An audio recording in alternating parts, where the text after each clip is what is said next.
It's not the events that wound you, but how you choose to face them.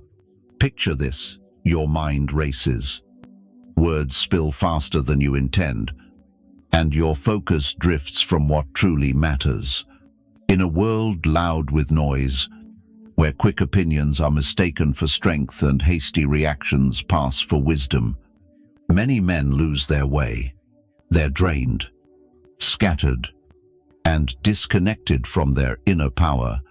But the Stoics, those ancient masters, cracked the code long ago. True strength isn't about doing more, it's about doing better. Not shouting louder, but knowing when to hold your silence. Not thinking endlessly, but steering your thoughts with purpose.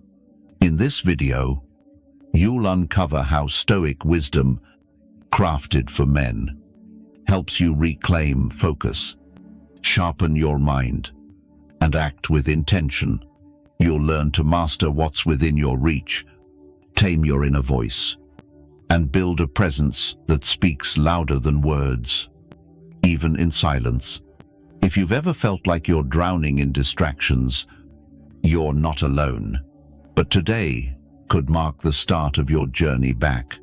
Walk with me, because when you think less, speak less, and focus more, the world doesn't control you. You control it. Hit like, subscribe, and turn on notifications so you don't miss the next steps in this quiet yet powerful transformation. One truth to hold: your thoughts are not fact. A single thought can ruin your day. It creeps in like a shadow. Asterisk, I'm not good enough. Things will never change. What if it all goes wrong? Asterisk, before you know it, you're living as if those words are carved in stone. But they aren't. The Stoics knew this well. Epictetus taught that it's not events that disturb us, but how we judge them. Have you ever mistaken a fleeting thought for truth? How many times have you let an untested idea hold you captive? Imagine standing at a train station.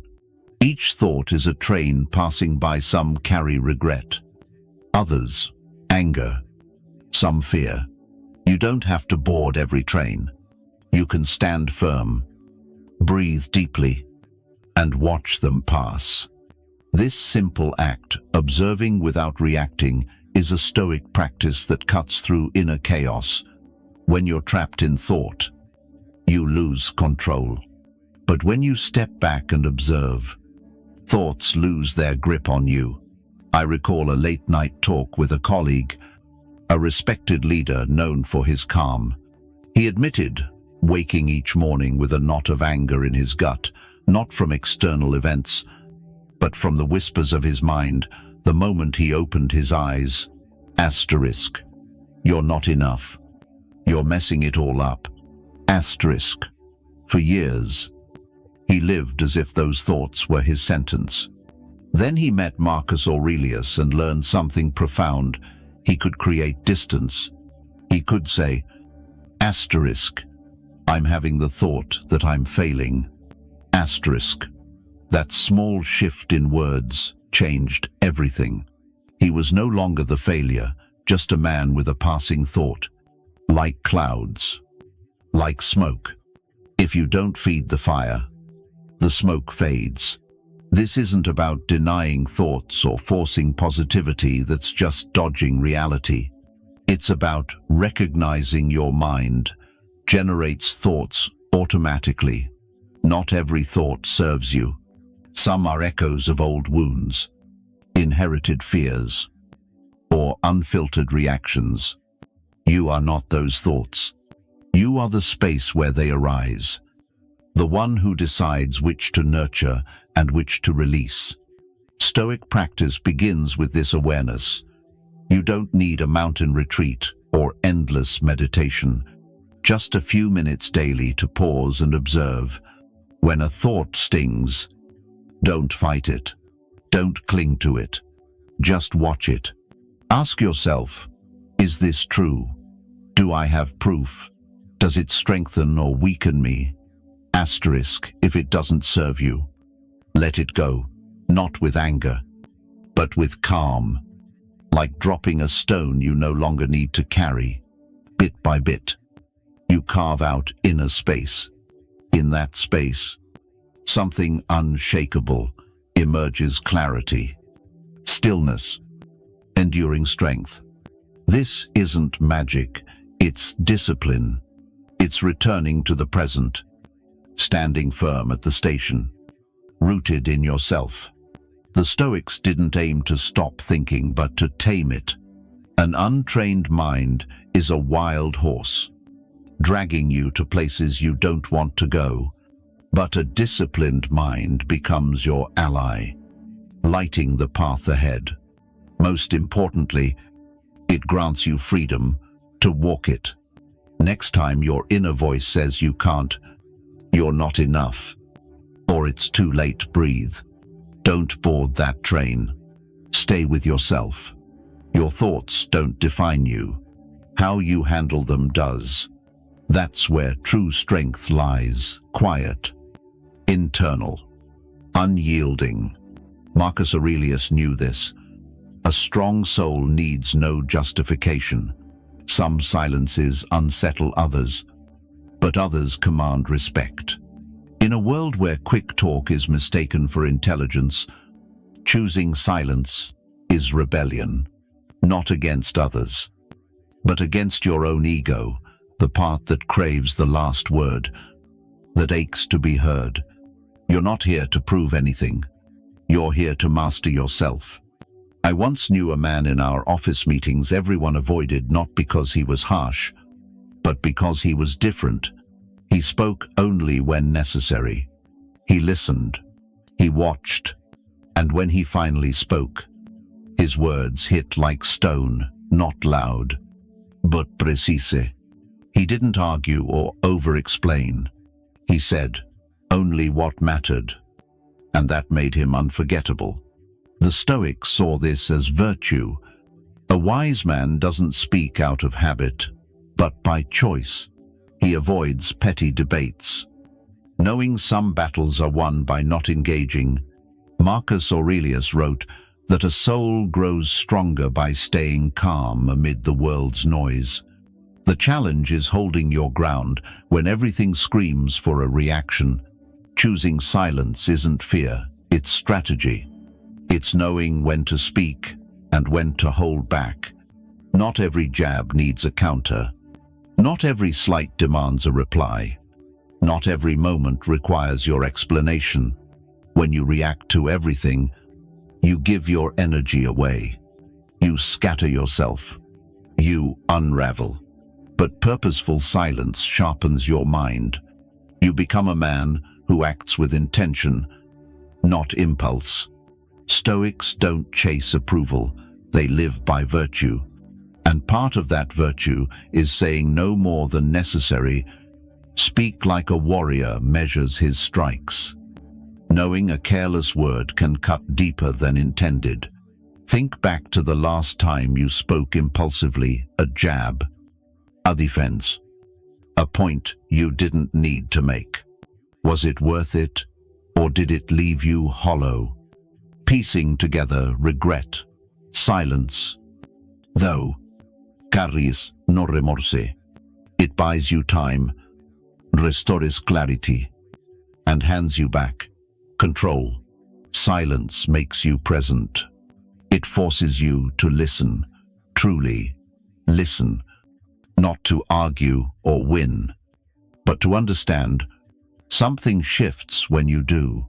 The other person lowers their guard, sensing you're not fighting but engaging. And you change too, thinking clearer because you're not spilling words to fill the void. Epictetus urged us to tame the impulse to speak. There's no greater freedom than not needing to explain yourself. That liberty lives in your breath, your steady gaze, the calm you carry when you choose silence. Even when you could win with a sharp retort, silence isn't a style, it's a philosophy.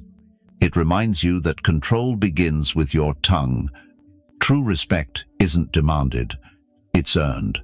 In a noisy world, the man who masters silence becomes a presence that needs no introduction. Before you fire back, pause, breathe, and ask, is this necessary? Does it serve me? Does it align with who I want to be? If not, hold it back. Sometimes, the greatest strength is saying nothing at all. In that quiet, you grow stronger, wiser, more yourself. Now, let's shift to controlling what you can. The world can feel like it's crushing you. Plans crumble, people disappoint, opportunities vanish, and the past stings. In that chaos, one question cuts through. What now? Most men look for someone to blame. Some give up. But a rare few choose another path. They turn inward. They know the only power no one can steal is the choice of how to respond. You can't pick the cards life deals, but you decide how to play them. Epictetus called it the dichotomy of control. What's in your grasp and what's not. It's a simple yet brutal truth. Placing the weight of your mind on your shoulders. It's not what happens, but how you let it shape you. You can't stop others from letting you down, but you can refuse to let their failures consume you. You can't rewrite the past, but you can keep it from defining you. The moment you stop wrestling with what can't be changed and seize what can, you reclaim your power. Picture a ship on a stormy sea. The captain doesn't control the wind or waves, but he steers the rudder, adjusts the sails, and decides to keep sailing. A Stoic man lives like that captain. He doesn't pretend the storm isn't real or delude himself with false hopes. He asks, what's my true anchor? From there, he acts. He decides. He builds. I knew a man who lost his business after 2 decades. He said, the hardest part wasn't the money, it was the helplessness. Watching himself unravel with every unpaid bill. For months, he was trapped in anger, blame, and obsession over what he couldn't fix. Then he stopped. He grabbed a notebook and drew 2 columns, one for what he couldn't control, one for what he could. His habits, mindset, discipline, and will to start again. From that day, he didn't just rebuild his business, he forged an inner peace that no loss could shake. Clarity gave him strength. Focus made him untouchable. Marcus Aurelius, the emperor, knew even a ruler can't control fate. He wrote to remind himself that happiness stems from the quality of your thoughts, not the world's offerings. An emperor could command armies, but not destiny. His true power lay in his response, never whining, never quitting, holding his mind steady while the world spun wild. Controlling what you can doesn't mean making everything perfect. It's about gripping the helm, no matter the storm. When life shakes you, you choose what to hold fast within calm. Purpose, deliberate action. Live from your core, not fleeting reactions. If you're lost, pause, breathe, look hard at what you can control and let go of what you can't. Then pour every ounce of strength into what you can change, no matter how small. Each clear choice makes your actions purer, stronger, truly yours. That's what keeps a man standing when the world falls apart. Not luck or circumstance, but relentless resolve to return to what matters. That's where real transformation begins, not out there, not tomorrow, but now, in the thoughts you choose, the responses you craft, the man you decide to become when no one else can interfere. Now, Let's talk about focusing on what makes you grow. You've been there, a conversation ends, but your mind replays it endlessly. A mistake from months ago steals your sleep. Someone hurt you, and though they're gone, the wound festers. It's not the event, it's that you keep feeding it. Your mind is fertile soil. It grows what you plant. Sow pain, guilt, or resentment, and peace won't bloom.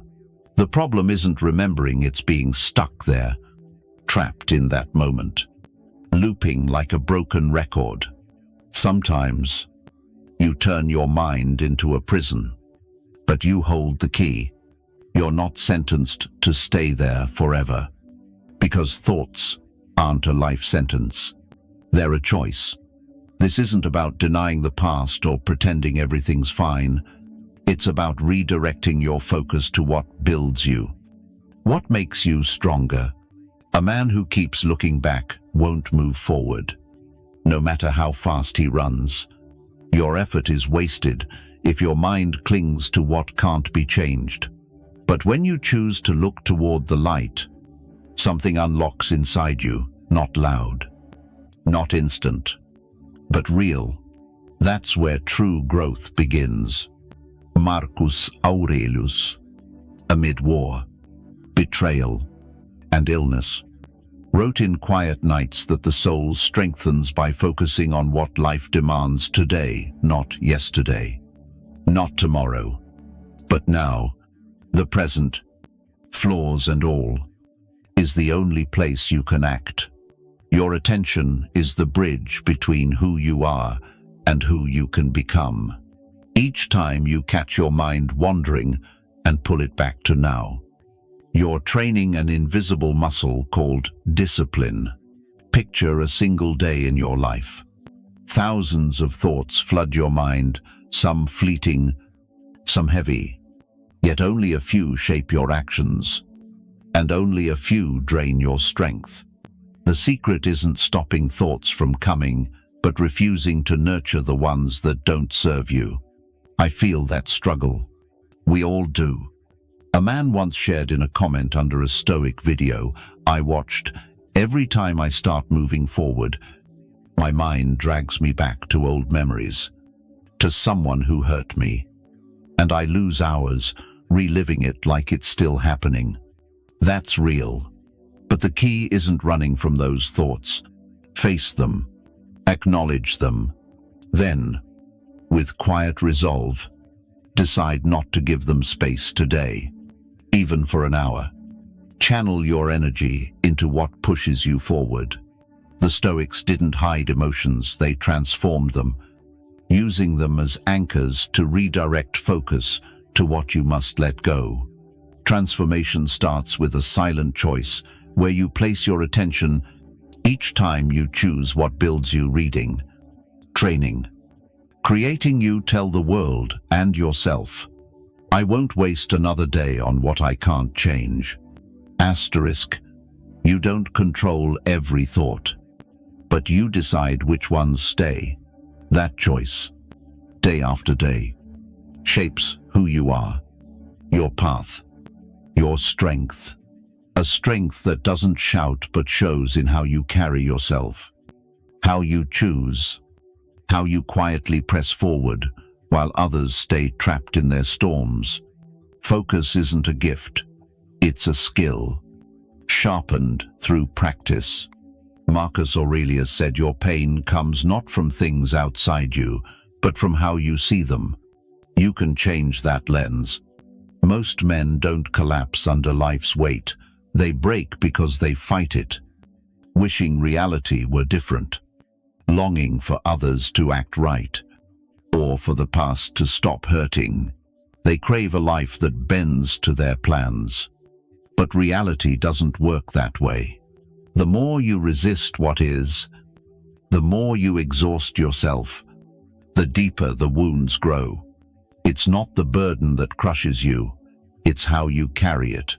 Acceptance isn't surrender, it's refusing to fight what's already done. Acceptance is staring down failure, mistakes, or betrayal, and deciding they don't own you. You don't build yourself on what went wrong. Clinging to how things should be chains you to illusion. When you accept, you breathe again. From that calm, you can choose a new path.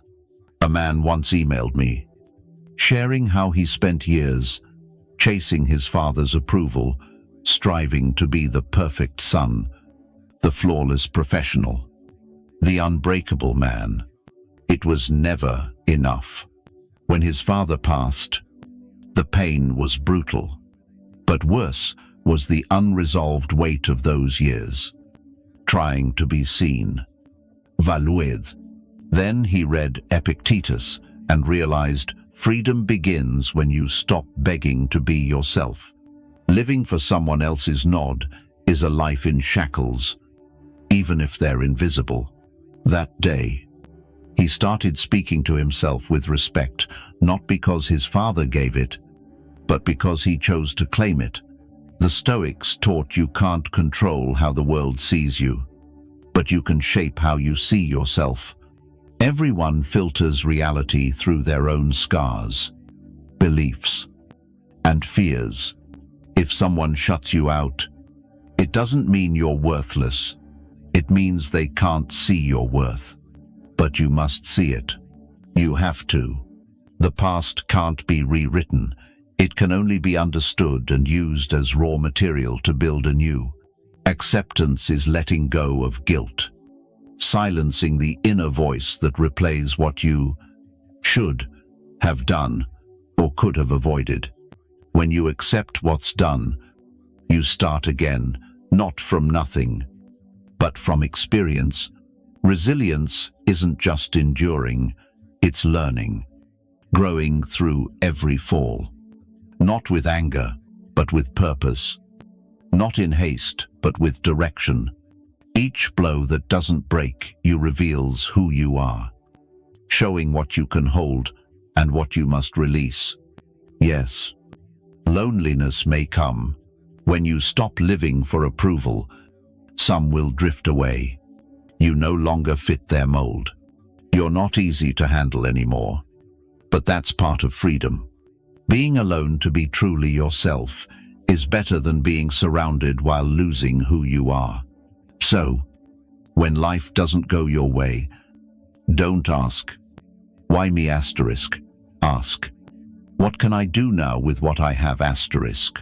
Don't wait for a perfect life to start living. Begin now, with who you are, with what you know today. Each time you do, a shift happens, not loud, not showy, but deep, rooted. A strength born from accepting you. Don't need to be anyone else. Embrace silence to find clarity. There's a noise you can't hear, but it drains you, a clamor from within. A mind overloaded, chasing everything, trying to fix, solve, respond. We're surrounded by demands. Do more. No more. Be more. From dawn to exhaustion, the pressure never stops. In that storm, you don't just lose time. You lose direction. Without silence, everything blurs. When all things seem equal, nothing truly matters. But silence isn't empty, it's a refuge. The only place you can hear what you think, feel, and truly want. You might be walking a path you didn't choose, chasing goals that aren't yours, running after things that don't fulfill you because you never stop to ask if they're truly yours. Silence forces that question, not with force, but with clarity. When the world quiets, what remains is you. A man who watched my videos daily once shared he couldn't stand idle moments. Even 10 minutes of stillness made him feel worthless. But one day, in a panic, he forced himself to sit quietly. No music, no phone, no one. 5 minutes, just 5. And in those minutes, he broke down, not from sorrow, but from truth. He saw how long he'd been running, how much noise he'd used to drown out what he needed to face. Now, every morning starts with silence, not because it's easy, but because it's necessary. It's where he finds answers no book or advice could give. The Stoics embraced silence, not fled it. Marcus Aurelius wrote alone at night, not to boast, but to listen to himself, to order his mind before making decisions that shaped an empire. He knew a noisy mind isn't free, it's trapped in what doesn't matter. Epictetus taught that the wise don't speak from habit, but from necessity. What's left unsaid often speaks louder than words. Silence reveals what's worth your time and what's mere distraction. It shows you who you are when the world's eyes aren't watching your habits, fears, deepest desire. But it takes courage, because silence confronts you with hard truths. It exposes what you've avoided. Yet that's where change begins, not in comfort, but in the uneasy space where you stop running. If you're lost, don't chase more noise. Seek more silence. Turn off the chaos. Be still, not because you're empty, but because you need to hear yourself first. You need to reconnect with what matters.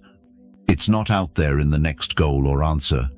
It's in the quiet moment when everything stops, and you meet yourself again.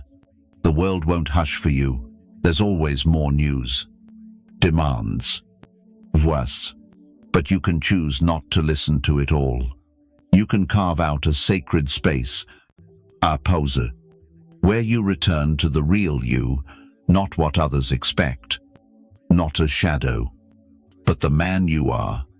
Only the man who knows silence can truly listen, and only the one who listens to what matters lives with purpose. Silence isn't weakness, it's mastery, clarity, true strength. Most men don't stumble because of what they don't say. They falter from words spoken without thought, a rash word in anger, an opinion tossed out carelessly, a reaction that escapes. That's where the damage starts, not always outward, but within, pulling you further from yourself. Think of your mind as a blade. Every word is a swing. An unsharpened blade hurts you more than anyone else. But if you learn when to strike, when to hold back, when to hone it in silence, you become unbreakable. Speaking less doesn't diminish you. It sharpens your focus, your control, your clarity. A man came to me after a family argument, torn apart by a small spark that grew because of weeks of buried anger. He'd ignored feelings, let judgments fly like daggers. When it was over, he felt empty, not because of the fight, but because those words weren't his truth, just echoes of inner chaos he hadn't faced. So he made a rule pause before responding, even for 2 seconds. It felt like nothing, but those seconds changed how he lived. They gave him space to choose, to think, to answer with calm. The Stoics believed deeply in the power of that pause. Epictetus said, "We're not shaken by events, but by how we interpret them." That interpretation often forms before you speak. The man who masters the moment between stimulus and response doesn't just win arguments, he shapes his character, his path, his energy. In moments of tension, silence can be your sharpest weapon, not because you're out of ammunition, but because you know not every fight is worth your fire. A pause in a crucial talk can make your words land heavier than any shout. Words spoken without haste, without fear, without needing to win, carry a different weight. Speaking with purpose is an art. Like any craft, it demands practice. awareness, and the courage to resist the noise. Today, we're bombarded with urges to react, post, speak, prove something, but restraint isn't suppression. It's choosing where your words come from: ego or wisdom, pain or clarity, the need to be heard, or the freedom to need no one's approval. That choice separates the man who reacts from the man who stands firm. You can't always control your emotions, but you can control how you express them. You can learn to observe thoughts without letting them speak for you. You can train yourself to pause, breathe, and wait for the right moment. A man who masters his words doesn't just communicate better, he respects himself more. And respect for yourself earns respect from others. Next time you're tempted to fire back, pause. Not from weakness, but from strength. Not from fear, but from focus. Speaking less isn't holding back. It's letting go of what doesn't need to be said. In those moments, you tap into a quiet strength few ever reach. You can be that man. True power isn't lifting heavier weights or shouting louder. It's forged in silence, in the choices you make to think before you act, in the discipline to focus on what you can control. Each time you speak with purpose or hold silence with wisdom, you build on 3 pillars that reshape a man: think less, speak less, focus more. These aren't lofty ideals, but daily practices, forged in every conscious breath, every thought you observe, without letting it rule you. When you see thoughts don't define you, silence becomes strength, and focus charts your path. Something shifts not in the world, but in you. You stop needing to prove your worth to anyone. You carry it within. Knowing peace, discipline, and clarity aren't for the lucky few. They're skills you build. So start today. Don't wait for the perfect moment. Use what you have now. Breathe, pause, choose. If you falter, come back to this video. Let each word here remind you. Your mind doesn't own you unless you let it. Your voice doesn't lose value in silence. Your focus is your greatest tool. If this resonates, share in the comments. Where do you need more silence? What are you choosing to let go? Your story might spark the flame for another man to find himself again.